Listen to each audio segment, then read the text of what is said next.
どうも、ケイスケです。ゴールデンウィーク楽しんでおりますでしょうか？めちゃくちゃ晴れてますね。僕もなんか撮影行けばよかったな。僕はね、粛々と家で動画を作ってるわけなんですけども、今回の動画はゴールデンウィーク企画第2弾ということで、第1弾ではおすすめのカメラ、今買うならどのカメラがいいですかっていうのをご紹介させていただきました。そして第2弾はレンズの話です。レンズね、僕もいろんなレンズ買って使ってきました。で、今回はレンズの種類だったりとか、どんなレンズについて買ったらいいのっていうのをご紹介してきますので、ぜひ参考にしていってください。そして、レンズまだ持ってないよ、あまり持ってないよという方は、ぜひですね、買ってみてください。早速行ってみましょう。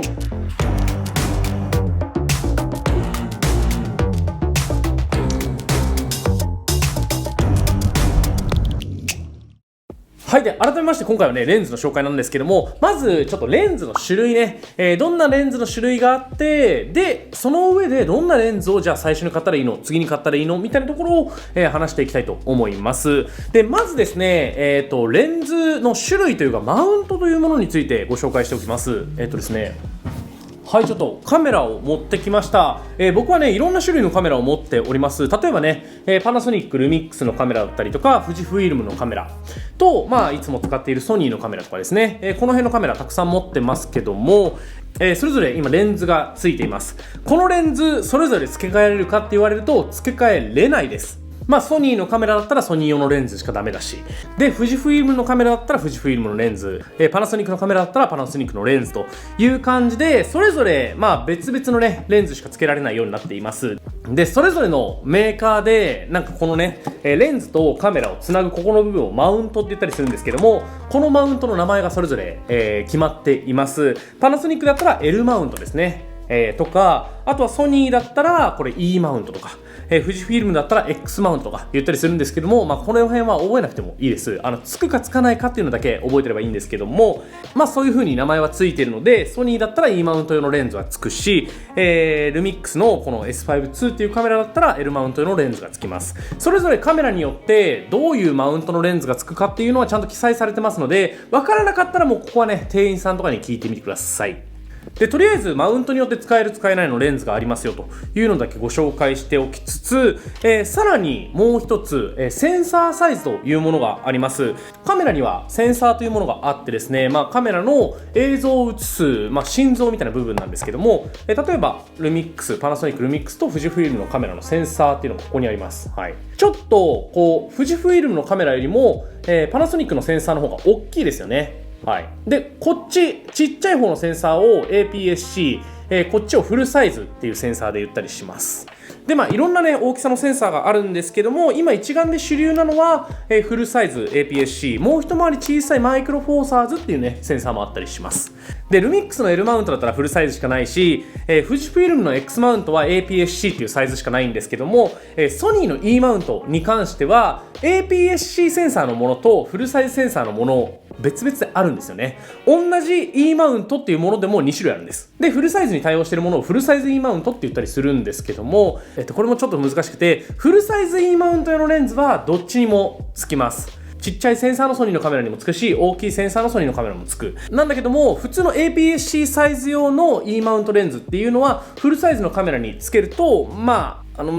都合が起きます。っていうのも、APS-C の方がフルサイズよりはちっちゃいですよね。要は APS-C だったらこの大きさ、センサーの大きさ用のレンズしか使われてないのに、フルサイズだとセンサーが大きくなっちゃうので、カバーできないんですよ、全体を、レンズがね。なので、そういう不都合が起きたりするので、基本的には使えるんですけども、使いづらいという風に覚えておいてください。で、APS-C とフルサイズってどういう違いがあるのっていうのは、ちょっとね、語ると長くなってしまうので、別の動画で用意しておきます。ぜひですね、こちらで学んでみてください。とにかく僕がね、言いたいのは、それぞれつくレンズ、つかないレンズっていうのがちゃんとありますということだけ言いたくてですね、それをぜひ覚えていってください。ケイスケの動画。で、もう一個ちょっと基礎知識としてレンズには、大きく分けて2種類あります。例えばソニーのカメラだったら、ソニーが出してるソニーのレンズ。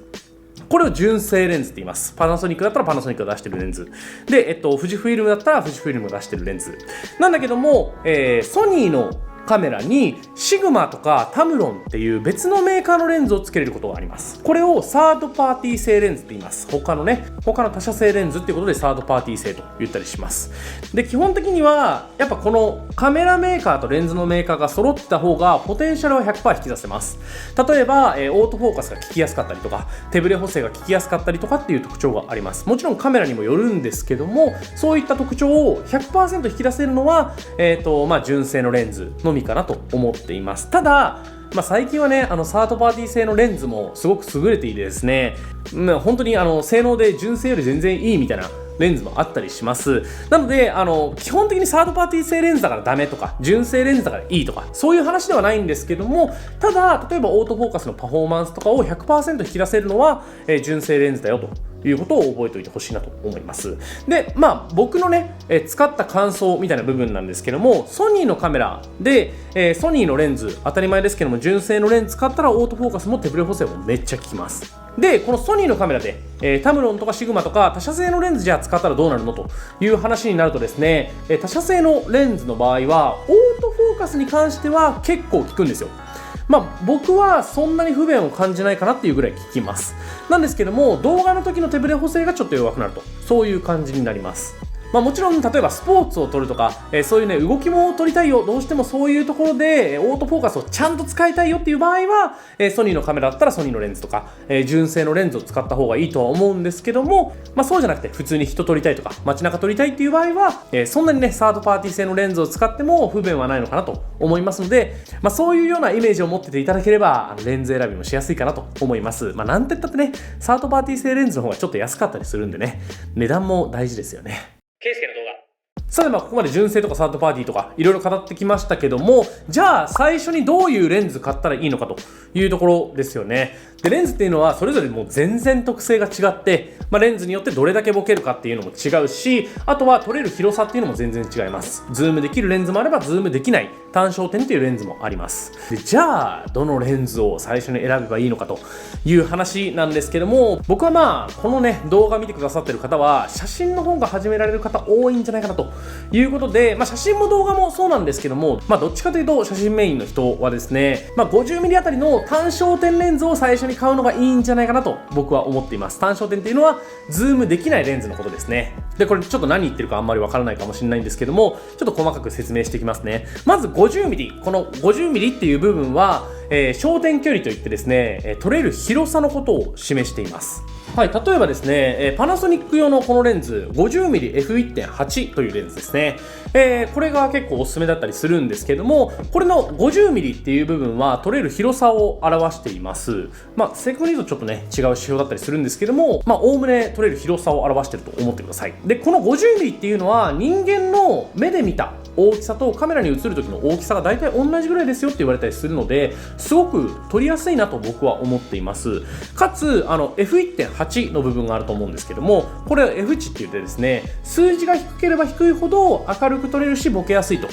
いうような指標なんですけども、F1.8 っていうと他の結構いろんなレンズと比べてもかなり F 値が低くてですね、ボケ感もいっぱい得られるというようなレンズになってるんで、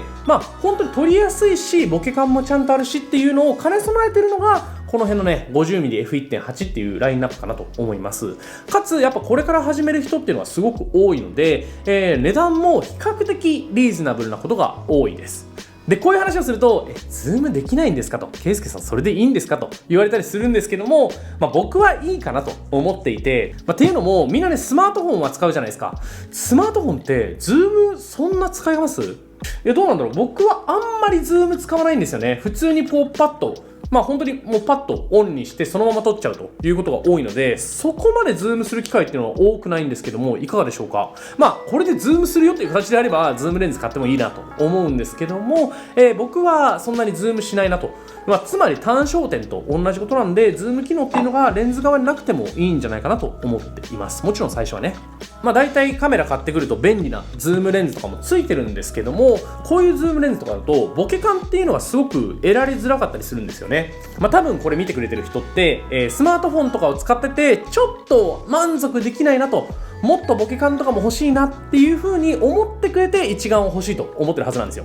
ってことはやっぱ撮れる写真っていうのがある程度ボケ感があって綺麗じゃないとうまくカメラにはまれないと思うんですよね。なのでそういう点も考えてちゃんとボケ感のあるレンズ、結構比較的安くて撮りやすいよっていうところを考えるとこの辺のね 50mm のレンズ結構おすすめなので、ぜひですねこういうレンズ、僕の個人的なおすすめではあるんですけども 50mm あたりのレンズがおすすめです。さっきの APS-C とフルサイズの、カメラの違いについてのね動画見てくださったら分かると思うんですけども、APS-C のセンサーでは焦点距離っていうのが 1.5 倍になるので、このレンズについてはちょっとフルサイズの話をしているので、APS-C 用の場合は、35mm あたりのレンズを1本買っておくといいんじゃないかなと思います。ケイスケの動画で、ここまで見ていただいて、大体レンズの知識なんとなく分かってきたかなというところで、でもじゃあどれ選べばええんじゃと困りますよね。困ると思いますので、それぞれのカメラに合ったレンズっていうのがもちろんあるはあるんですけども、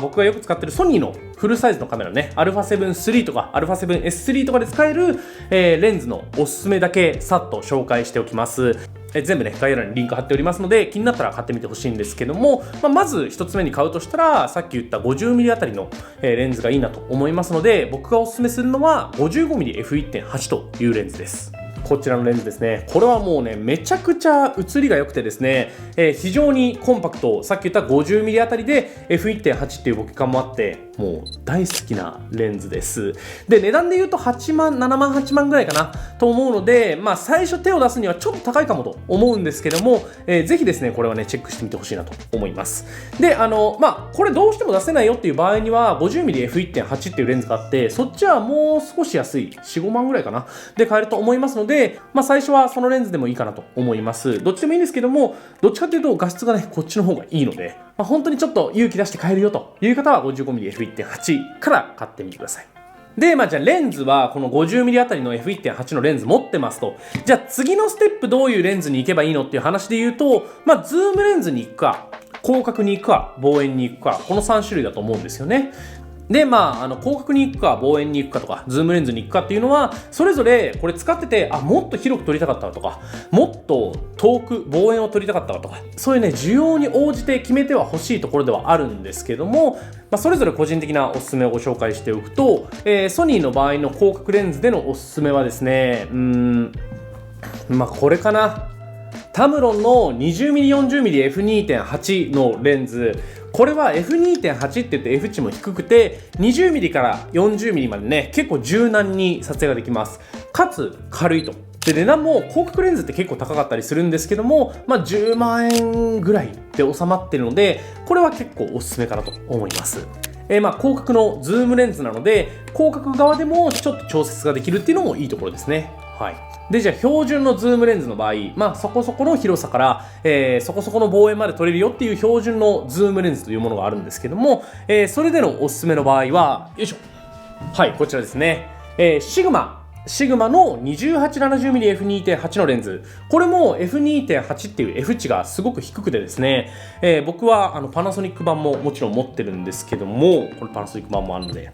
写りも僕は結構好きですし F 値も低いし 28mm から 70mm までいってめちゃめちゃ軽いと。他のレンズから比べるとめちゃくちゃ軽いです。500g 切るのでペットボトル1本分より軽い。そんな感じの超便利ズーム他にはないので、これはかなりおすすめできるなと思います。しかも10万円切るぐらいの値段なので比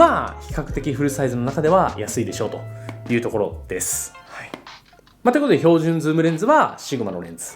で、最後望遠側なんですけども、望遠側は僕ねあんまり持ってなくてですね、1個おすすめするとしたら、ちょっと、値段もねだいたい8万から10万ぐらいの値段になっちゃうんですけども、これですね、シグマ 85mmF1.4 のアートレンズで、これはめちゃくちゃ絵が良くてですね、もう本当に人撮った時にもうめちゃくちゃ綺麗に撮れると、写りに感動しちゃうぐらいのレンズなので、勇気出るんであればぜひね買ってほしいなと思います。持ってるんですよ僕。